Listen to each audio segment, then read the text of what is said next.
Tu es créatrice, tu aimes fabriquer de tes mains, tu as une marque artisanale ou même tu aurais envie de lancer ta marque pour vendre tes créations. Mais le problème, c'est que tu n'es pas à l'aise avec les réseaux, tu n'es pas à l'aise avec ton image, tu n'aimes pas te montrer, tu n'aimes pas montrer ton visage et tu te dis que c'est donc impossible pour toi de communiquer et de réussir à lancer ta marque correctement. Cette vidéo est faite pour toi, je pense que ça va te rassurer et te donner des clés et des idées pour réussir à communiquer sur ta marque et vendre tes produits sans montrer ton visage, car oui, c'est possible, je t'explique juste après. Évidemment, quand il y a un facteur humain dans la communication, on va pas se mentir, ça reste plus facile. Je vais pas dire l'inverse, puisque les gens vont plus facilement retenir un visage et créer un lien, une connexion avec un humain, avec quelqu'un dans lequel ils se reconnaissent ou avec lequel ils ont envie de créer des connexions. Mais ce n'est pas impossible de communiquer sans se montrer pour autant. Par contre, il faut respecter un certain nombre de critères et compenser sur un certain nombre d'aspects pour réussir tout de même à lancer sa marque, développer sa visibilité, se faire connaître et créer un lien avec les gens sans montrer son visage, sans montrer finalement le facteur humain dans sa communication. Je vais te donner des exemples de personnes qui ont réussi pour d'ores et déjà t'inspirer et te montrer que oui, c'est totalement possible à vendre des produits artisanaux sans se montrer. Tu pourras aller regarder, de toute façon, je mets les liens en description de cette vidéo, donc ça pourra t'inspirer, te donner des idées et je vais juste après dans la vidéo décortiquer pourquoi elles ont réussi, comment elles ont fait et comment tu peux toi aussi faire la même chose, développer la visibilité de ta marque sans te montrer. Tu peux donc aller regarder pour commencer Ami Céramique qui a une chaîne YouTube dans laquelle elle fait des vidéos absolument magnifiques. Elle fait de la céramique et ne se montre absolument jamais. En tout cas, on ne la reconnaît pas et on serait incapable de savoir à quoi ressemble son visage. Mais tu pourras aller regarder sur sa chaîne YouTube déjà parce que c'est un exercice vraiment pas évident de faire des vidéos et de se faire connaître de cette manière sans se montrer. Ensuite, il y a la marque A Slow Sunday. C'est Charlotte, une créatrice de bougies, alors qui parle le français mais qui n'est pas installée en France. Mais je te laisserai aller regarder sur son contenu. Elle parle français les trois quarts du temps, il me semble. Elle a un compte Instagram dans lequel elle partage énormément de choses de son univers autour des bougies, de l'univers un peu automnal, etc. Mais elle ne se montre absolument jamais. Elle a un compte Instagram et aussi une chaîne YouTube et tu verras que dans les deux côtés, elle ne se montre pas. Elle montre uniquement à ses mains et elle arrive très bien à créer un lien avec les gens qui la suivent et surtout à générer beaucoup de ventes sur sa boutique en ligne. Il y a aussi la marque de Fiery Forest. Alors là, c'est absolument magnifique. Je vous laisse rentrer dans un monde vraiment spécifique où on a des décorations miniatures, donc d'éléments en fait miniaturisés qui font rentrer dans un monde un peu féerique, dans le monde de la forêt. C'est absolument trop joli. Ces décorations sont vraiment trop belles. Et généralement, en plus, pour en avoir, il faut être au taquet parce que j'ai déjà suivi pas mal de ventes éphémères et c'est sold out assez rapidement. Comme quoi, c'est tout à fait possible de vendre des produits et de absolument cartonner. On ne voit pas les visages et pourtant, ça donne quand même envie de craquer pour ces magnifiques créations. Et je parle pour terminer d'une marque de bijoux, Atelier Armour. Pareil, c'est une francophone qui parle, je crois aussi un peu anglais sur son compte Instagram et qui ne se montre absolument jamais, même dans les lives, parce que j'ai été suivre ses lives où elle vend en direct pendant ses lives des bagues absolument canon. Et ça fonctionne de fou, mais elle ne se montre jamais. On ne voit presque jamais, il me semble, son visage. Donc, je te laisse aller regarder. Mais c'est pareil, ça te donne des bons exemples de marques qui réussissent, qui cartonnent, qui vendent leurs produits en ligne sans se montrer, comme quoi c'est tout à fait possible. Alors, qu'est-ce qui fait que ces créatrices et créateurs réussissent sans se montrer? Premier point, ils ont un vrai univers autour de leur marque. Qu'est-ce qui constitue un univers? On parle à la fois de tout ce qui va être visuel et non visuel. Donc le visuel, ça va être assez simple, ça va être le logo, les couleurs, toute la luminosité dans les contenus, que ce soit les photographies des produits, les vidéos YouTube, les stories par exemple, tout ce qui va être les filtres qu'ils vont utiliser pour les stories. Bref, il y a tout un univers qui a été construit visuellement pour reconnaître la marque et faire rentrer les gens dans une bulle, dans un univers qui est bien spécifique. Mais un univers, c'est aussi ce qui est autour, donc toutes les valeurs de la marque, le type de contenu qui va être partagé, le type d'information, etc. Autour de ces marques, on peut détecter à chaque fois un vrai univers.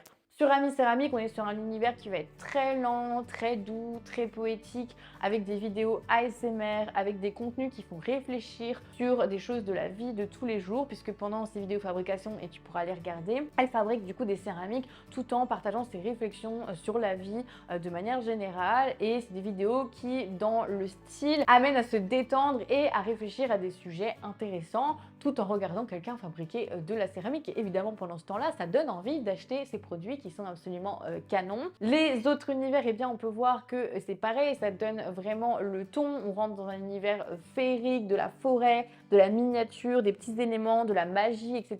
pour Fiery Forest. On va, dans Atelier Amour, rentrer dans la mixité, le partage, les matières, etc. Bref, c'est tout un tas de valeurs aussi véhiculées par la marque. Je vous laisserai aller regarder et vous faire votre propre avis et vous poser justement les questions de OK, pour chacune de ces marques, quel est finalement l'univers qui a été créé à chaque fois? Et vous verrez que pour chacune de ces marques, il y a un vrai univers qui se détache. Et c'est hyper important, quand on ne montre pas son visage, finalement, de créer tout un tas d'éléments différenciants qui vont faire que les gens, quand ils vont voir passer le contenu dans leur fil d'actualité, ils vont tout de suite repérer que c'est telle ou telle marque parce qu'il n'y a pas de visage pour aider. Donc il faut bien qu'il y ait d'autres finalement éléments différenciants. Le deuxième point, c'est d'axer du coup sa communication sur ses produits. Évidemment, quand on ne se montre pas soi, quand on ne montre pas la créatrice ou le créateur derrière les produits, il faut vraiment montrer tes produits en première ligne. Mais du coup, il ne faut pas les montrer de n'importe quelle manière parce que c'est ta seule carte à jouer finalement dans tes mains. C'est la seule carte qui peut te permettre d'attirer l'attention des gens, de convaincre les gens et de les faire passer à l'action. Donc, il ne faut pas la louper. Et quand on regarde ces différentes marques qui cartonnent et qui réussissent sans montrer leur visage, et bien à chaque fois, il y a des très beaux visuels. On a une qualité de photos, de vidéos, etc. qui est vraiment irréprochable et ça c'est hyper important. On voit qu'il y a des belles mises en scène, les produits ne sont pas juste pris en photo comme ça sur fond blanc, mais on a tout un univers qui a été créé avec une mise en scène, avec des petits éléments, de la lumière. Encore une fois, toute l'identité visuelle en fait qui a été créée sur les visuels des photos ou des vidéos des produits a été bien travaillé, bien réfléchi. Donc, quand on ne montre pas son visage, le point hyper important, du coup, c'est d'axer sur ses produits, que ce soit dans les stories, dans les photos, dans les reels, dans les vidéos YouTube, si on a une chaîne YouTube. Mais évidemment, il faut le faire, du coup, avec une qualité visuelle irréprochable et avec un vrai univers derrière. Le troisième point, quand on ne montre pas son visage, l'astuce aussi, c'est d'axer ses visuels, son contenu sur la fabrication. Eh bien oui, puisque ce qui va te différencier par rapport à une marque lambda, de produits lambda ou même industriels, ça va être la fabrication artisanale. Donc si tu ne te montres pas en tant que créatrice, eh bien montre au moins la fabrication sans montrer ton visage, j'entends. Tu peux donc axer sur tes mains, sur tes outils, sur le produit qui est en cours de fabrication. Tu peux montrer l'univers de ton atelier, à quoi ressemble ton atelier, c'est quoi l'ambiance de ton atelier, etc. Donc il y a plein de choses à montrer par rapport à la fabrication, tout en ne montrant pas évidemment ton visage, mais en axant sur différents éléments qui vont être tes produits, tes outils, tes mains, pour quand même montrer aux gens comment ça se passe la fabrication sans dévoiler qui tu es. Donc il ne faut pas hésiter dans tes stories ou dans tes reels à faire de la voix off, donc mettre ta voix même si tu ne montres pas ton visage, pour raconter des choses, raconter les coulisses de ta marque, comment se passe l'emballage de tes commandes, des anecdotes sur la fabrication de tes produits, la vie à ton atelier, qu'est-ce qui se passe en ce moment pour ta marque, quels sont les projets que tu as prévus. Bref, il y a énormément de choses que tu peux raconter, ça s'appelle le storytelling en marketing et c'est hyper important quand on est artisane sur les réseaux sociaux. Donc je t'invite à utiliser le storytelling, à raconter des choses et à utiliser ta voix. Puisque tu ne veux pas utiliser ton visage et que tu n'es pas à l'aise avec, n'oublie pas que tu as aussi ta voix qui peut compter.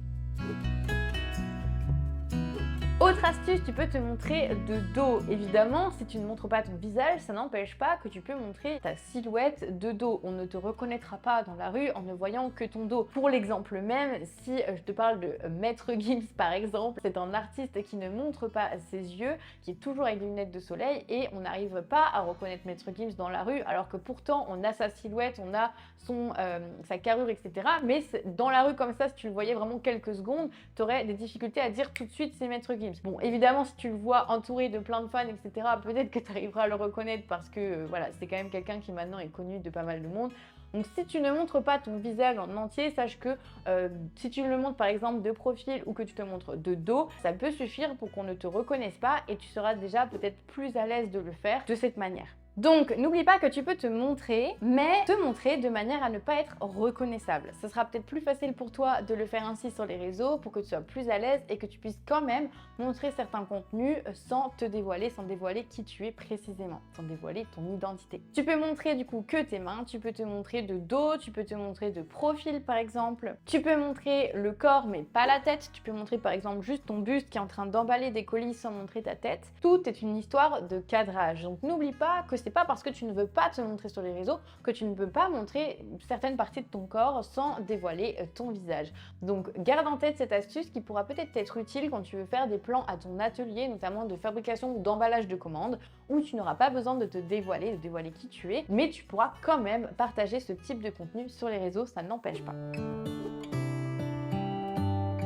Sixième astuce, c'est d'axer ta communication sur la preuve sociale. J'entends par là montrer que tes créations plaisent du coup, mais sans montrer les émotions avec ton visage, sans pouvoir faire de live, sans pouvoir faire de story avec ton visage. Il faut axer sur l'humain quand même, mais axer sur l'humain d'une autre manière. Donc tu vas pouvoir du coup partager des témoignages de gens qui aiment tes produits, qui aiment ton univers, qui ont acheté tes créations, et ça va rajouter quand même un petit peu d'humain dans ta communication. Ça va sous-entendre qu'il y a des vraies personnes, des humains qui achètent tes produits sans voir passer dans ta communication des humains pour autant. Tu peux donc montrer quand tu emballes des commandes qu'il y a beaucoup de commandes à emballer, tu peux montrer quand tu fabriques des créations qu'il y a beaucoup de créations, tu peux montrer directement des captures d'écran, de messages d'avis clients sur tes produits, de messages mail que tu as reçus, de messages privés par exemple que tu as reçus. Il peut aussi y avoir des clients qui te envoient des photos d'eux-mêmes avec tes créations ou de mise en scène de tes produits dans leur environnement. Ça, n'hésite pas à l'utiliser pour ajouter quand même un peu d'humain dans le fond ou dans la forme dans ta communication sans pour autant que ce soit toi l'humain en question qui est mis en avant. Et la dernière astuce, c'est d'être régulière. Pour autant, c'est un dernier finalement conseil parce que c'est pas parce que tu ne vas pas montrer ton visage que ça va pas fonctionner. Par contre, il va falloir être régulier et être consistant et continuer dans la régularité, même si tu n'obtiens pas de résultats au début. Parce que oui, je le rappelle, c'est quand même plus compliqué de créer un lien, une connexion vraiment avec les gens qui sont de l'autre côté de leur écran quand on ne montre pas de visage, parce que quand on montre un humain, ça crée direct un lien. On peut aussi avoir tout le côté non verbal qui se dégage parce qu'il y a ce qu'on dit avec les mots, mais il y a aussi ce qu'on dit dans les émotions corporelles, etc.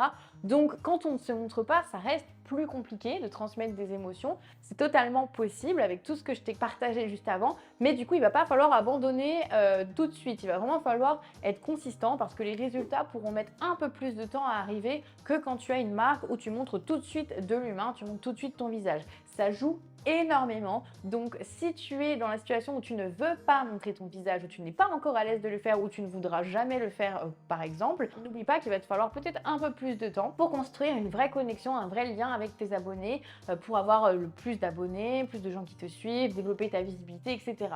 Donc vraiment mon conseil, c'est d'être régulier et de continuer tête baissée quoi qu'il arrive à communiquer, à partager tes produits, partager ton univers, vendre sur ta boutique, etc. Même si les résultats n'arrivent pas immédiatement. Petit à petit, les gens qui te suivent vont s'habituer parce que tu vas justement être consistant et continuer à communiquer sans te montrer. Donc les gens finalement qui suivent par exemple les marques que je t'ai citées au début de la vidéo, pour eux ça devient normal en fait de pas voir la créatrice ou le créateur derrière parce qu'ils ont pris l'habitude de voir le type de contenu en question. Donc comme je te disais tout à l'heure, des contenus qui vont montrer les produits, les coulisses, etc. sans montrer d'humain. Par exemple, la marque A Slow Sunday, j'ai pris l'habitude de regarder ces vidéos où on ne la voit pas et ça ne me choque absolument pas. Et limite en plus, je vais voir cette chaîne YouTube parce que je ne la vois pas et parce qu'elle a choisi une ligne directrice sur sa chaîne YouTube bien spécifique où c'est des vidéos hyper relaxantes, on voit les packaging, les produits, les bougies en train de se faire couler, etc. Mais on ne la voit pas. Et parfois, j'ai envie d'aller voir des chaînes YouTube en mode vlog avec des personnes qui parlent. Et parfois, dans d'autres moments, je vais avoir envie de regarder des vidéos relaxantes et je vais volontairement aller voir la chaîne A Slow Sunday pour regarder ces vidéos. Donc comme quoi, c'est pas parce que tu ne fais pas ce que tout le monde fait qu'il n'y a pas des gens qui vont être intéressés par ce que tu proposes. Les gens pourront être intéressés par ce que tu proposes justement parce qu'on ne te voit pas et parce que tu as choisi un angle dans ta communication différent. Mais il faut laisser le temps aux gens de s'habituer. Donc il faut vraiment être régulier et tu verras qu'au fur et à mesure, les gens vont s'habituer, vont prendre l'habitude de ne pas te voir et vont venir chercher ton contenu pour autant. Ils vont avoir envie de suivre ton contenu pour autant, même s'ils ne te voient pas. Si tu vas aller voir une autre vidéo YouTube qui te donne des astuces pour communiquer sur tes créations sans saouler les gens, parce que je sais que c'est aussi l'une des peurs principales quand on est créatrice ou créateur et qu'on veut communiquer sur ses créations et lancer vraiment une marque pour vendre ses produits. On n'est pas souvent très à l'aise avec la communication, c'est rarement notre métier premier. Donc si tu veux aller voir une autre vidéo comment parler de tes produits sans saouler les gens, je t'invite à aller cliquer sur la vidéo qui va apparaître juste après celle-ci pour aller faire le plein de conseils et d'inspiration de quoi dire dans ta communication pour réussir à prendre du plaisir et ne pas avoir l'impression de saouler ton audience. Sur ce, je te souhaite une très belle journée et je te retrouve dans une prochaine vidéo. Ciao ciao!